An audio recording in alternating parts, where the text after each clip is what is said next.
Hello guys, assalamualaikum. Jumpa lagi dengan saya Rizal. Okey, hari ini saya nak share resepi mihun goreng tom yum kepala sotong.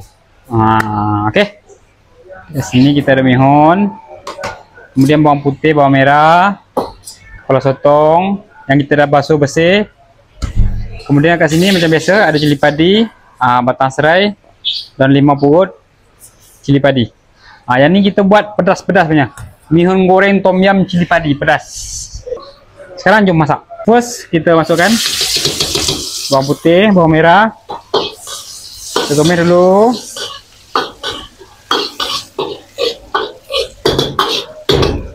Masukkan kepala sotong. Kita tumis dulu guys, Wang dia.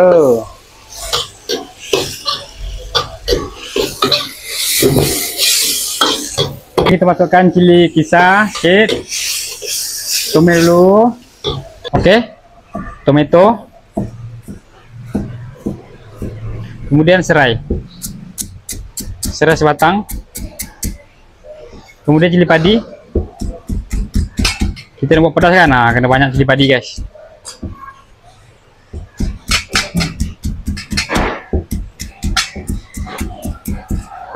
Okey, kita taruh sini. Kemudian ada limau. Okey, masukkan ni bawang ni dulu. Tu dia guys.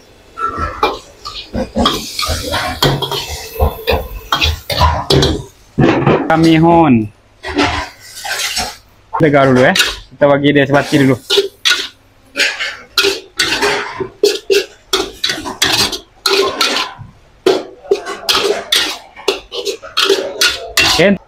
Okey, kat sini ada paste tom yum, sos cili, sos tiram. Kita garuk dulu.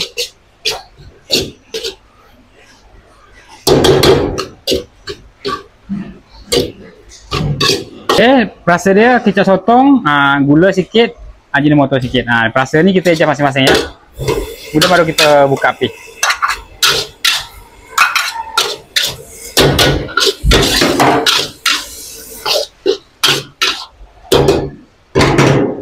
Kemudian kita taruh ni kicap bukit sikit.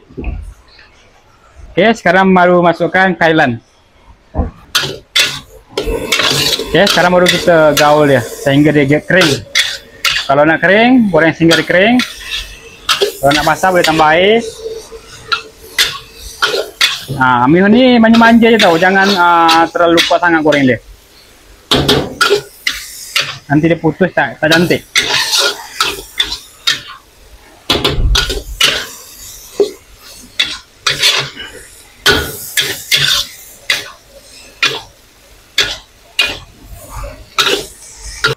Okey guys,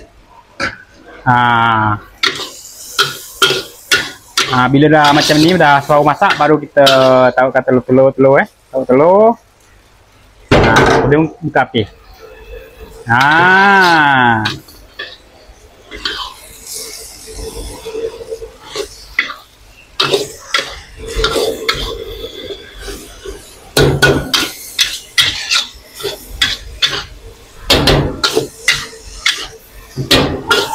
Masam pedas sedap.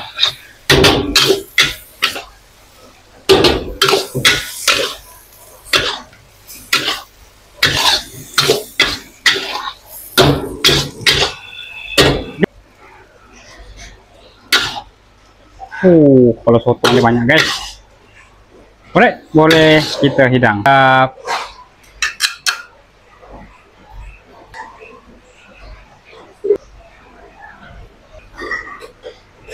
Kita tabur dalam ketumbar.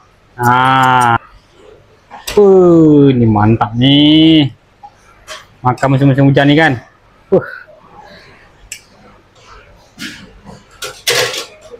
Okey guys.